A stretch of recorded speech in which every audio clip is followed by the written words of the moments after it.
In Hmm. in the area of financial planning, you know, a lot of people might not be familiar with the kind of services that you offer, and and not only that, just kind of defining your fiduciary.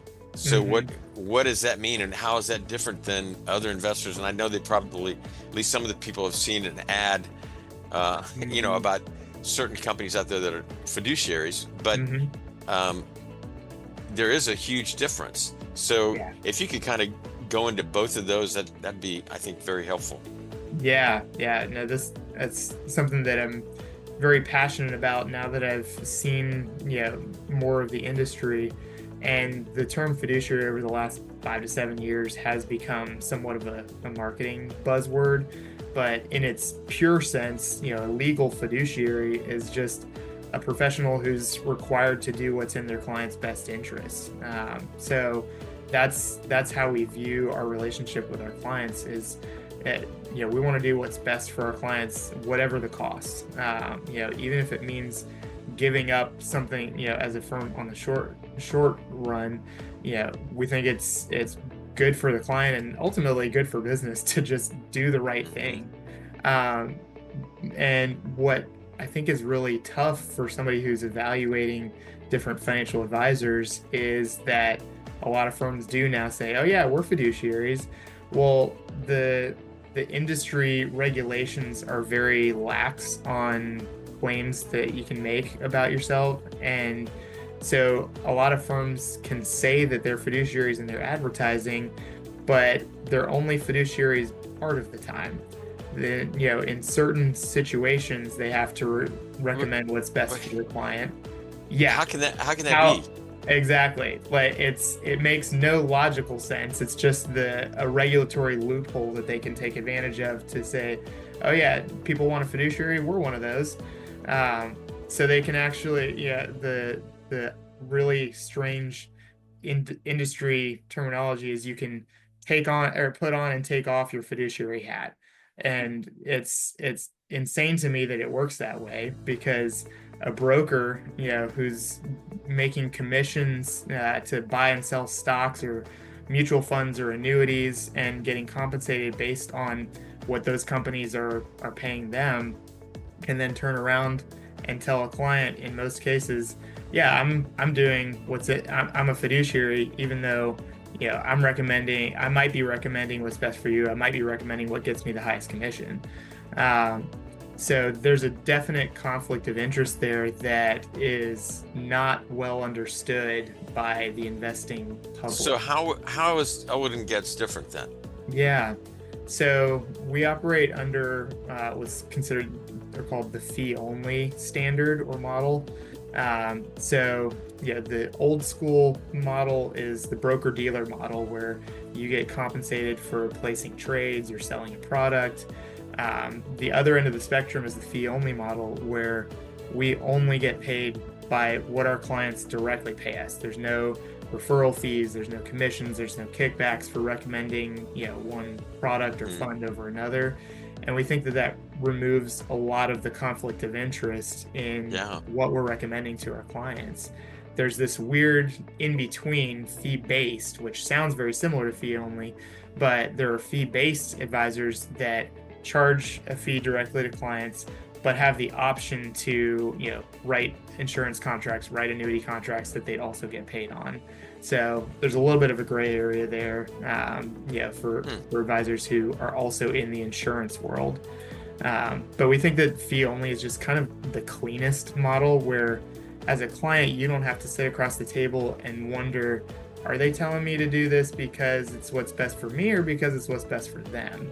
And Yeah, I that's love that. ultimately our goal is we don't want there to be any shred of doubt about who we're working for when we're Hmm. when we're making a recommendation. It just Well, helps build trust.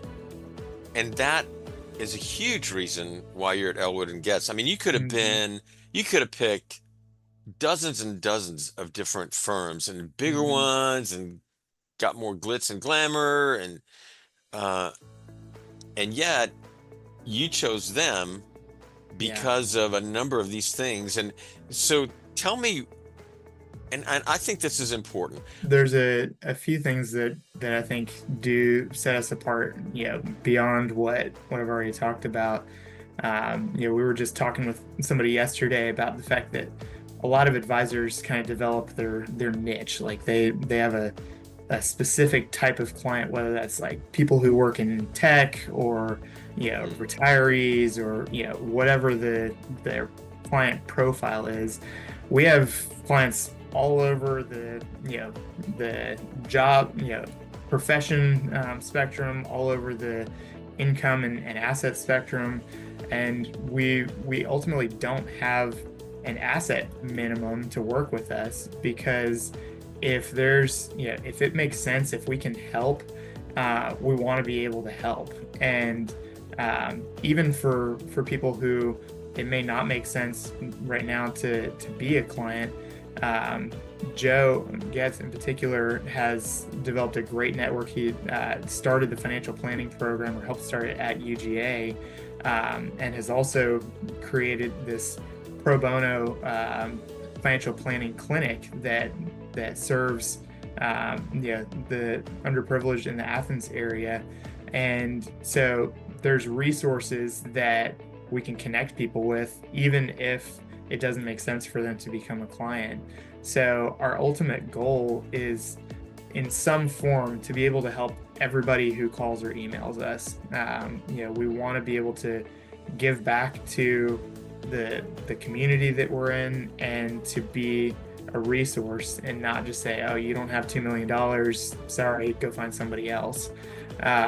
So that's very rewarding, because it blends, I guess you could call it philanthropy, or like using your profession to help others with what we're doing for our own clients. So that's one thing that's pretty cool. But going back to the fact that we don't have a niche, we get to see all kinds of client situations, and we treat each of those as a learning opportunity. So we've got I've worked with a client recently who, we did some pretty advanced estate planning, because he wanted to gift large chunks of money to each of his kids while they were alive, so that he could see the benefit that it was having and empower them. One of them wants to start his own business. He's able to do that with this gift. And then we've got people who are effectively just living on Social Security in retirement, and we can help them equally. There are different strategies that we can take advantage of. We can do different estate and tax strategies for high income versus low income. Like there's a huge array of tools at our disposal, and we get to customize those to the client situation. So it makes it fun. And that, what I mean, if you don't mind me going here, that really goes back to your faith, and that makes all the difference in how you care for people, because you've already been cared for in the greatest way by the eternal God. And so that's one of the reasons, a big reason, that you ended up with Elwood and Getz, because it allows you to care for people like that with minimally, and hopefully without any concern necessarily for yourself and for your personal gain. And I love that. Who was it that said, if you give people what they want, you'll never lack for what you need? And I want to say Zig Ziglar, but that's not right. It was how to win friends and influence people. Can't remember his name. It sounds familiar, but I don't know who. And that's really what you're doing there, and that's what I want to do as well. That's where I want to live. It's just, it gives a greater peace too. I mean, you sleep pretty well from what I understand, and I think that's part of the reason that you sleep so well, is because your conscience is so clear. And it really does. I mean, for both of us, it gives you a different perspective in a business relationship, to say this isn't just a transaction. This is somebody who's created in the image of God, who God deeply loves as a father. So how could I not care for them and treat them the way that he would treat them? So it really does. I mean, that if I can keep that mindset, then it really just transforms the way that I view, sitting across the table from a client. Like I'm not just checking a box, like, great, we had our annual review meeting. This is an opportunity to just care for another human being and somebody that I have built a relationship with. And that's just it's amazing. I think it's crazy that I get to do that for a living, you know? Yeah, I think it's incredible. Expand on the financial planning clinic. Yeah. And, who is it that, first of all, that would be appropriate for? And Hmm. then kind of get into, what does that look like? What's that, the purpose of it, and what's Yeah. it do actually? Yeah.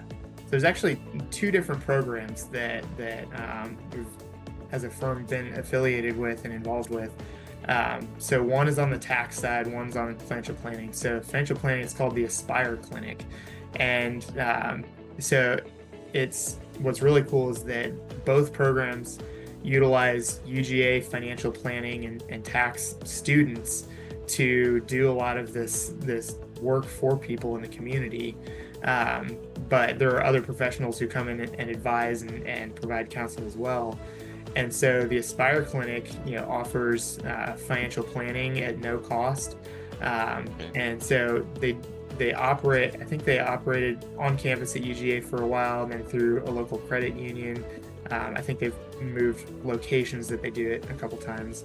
But the other is called VITA, Volunteer Income Tax Assistance, which is also a UGA program through UGA, but very similar. They'll do no cost tax preparation for people who can't afford Wow. to work with an accountant or have a pretty simple tax situation and just don't know how to file their own taxes, or want to make sure And that are they there students have. that work in that as well? So they Yeah. help to prepare the taxes, or they help to, Yep. uh, Yep. So they're working under the that's very cool. supervision of UGA faculty in the financial planning and tax programs. But yeah, they have accounting students and financial planning students who volunteer their time through those programs. Wow. Yeah. I would imagine that's having it.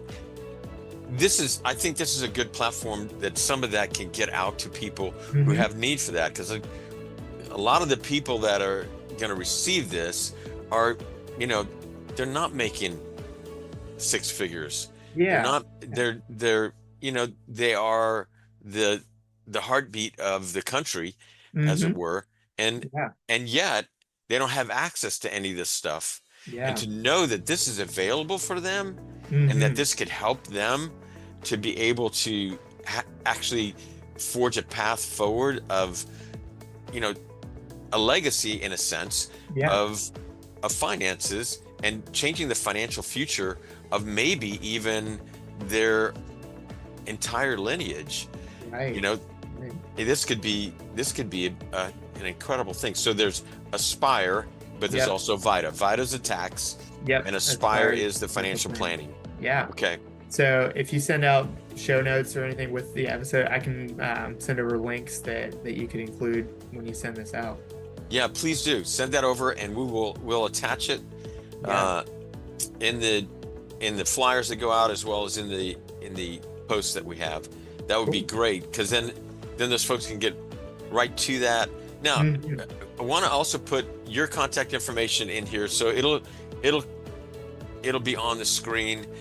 But I want people to be able to get a hold of not only you, but if they want to just call Elwood and Getz, Yeah. or email Elwood and Getz, want to go ahead and do that as well. That way they can at least find out if you know this is something that's for them right now.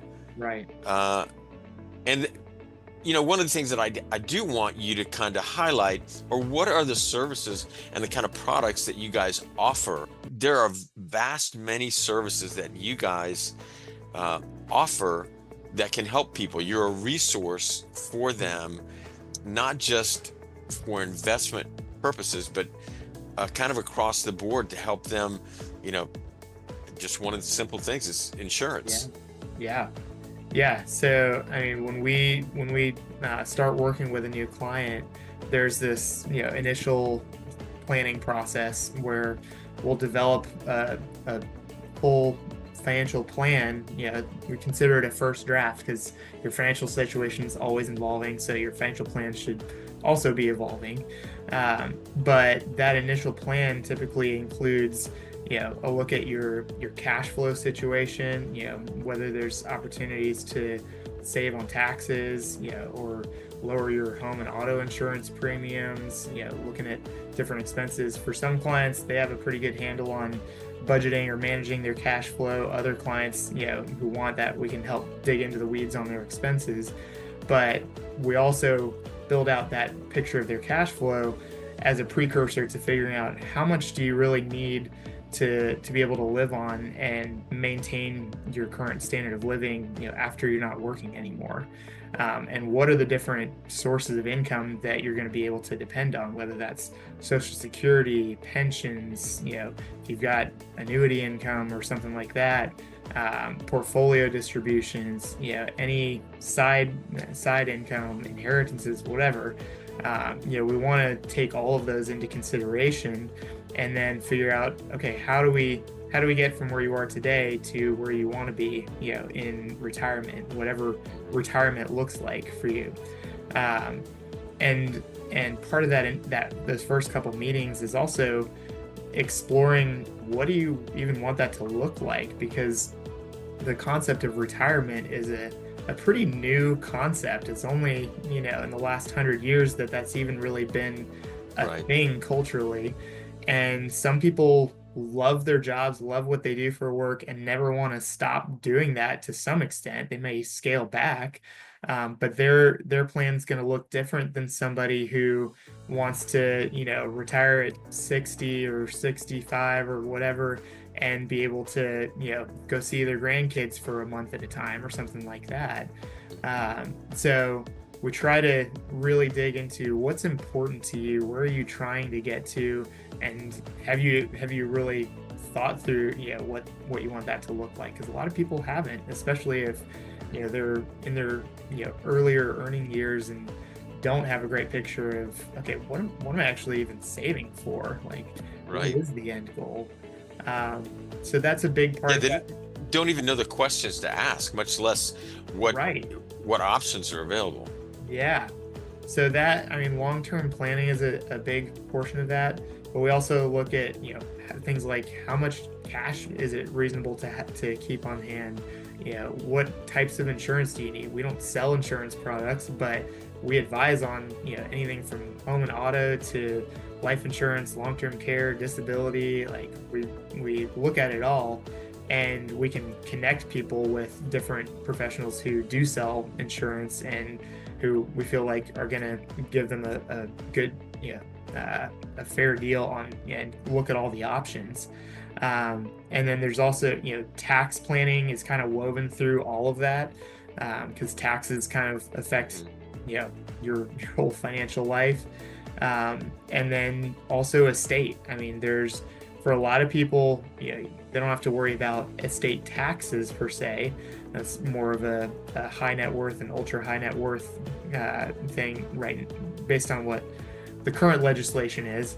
But just in terms of what do you actually want to happen to your assets when you pass away, and what kind of non-financial legacy do you want to leave to your kids, to your, loved ones, to different charities you might want to support, and how do we balance, maybe for someone it's balancing giving generously while they're alive versus giving from what's left when they're gone. They want to see the impact of their giving.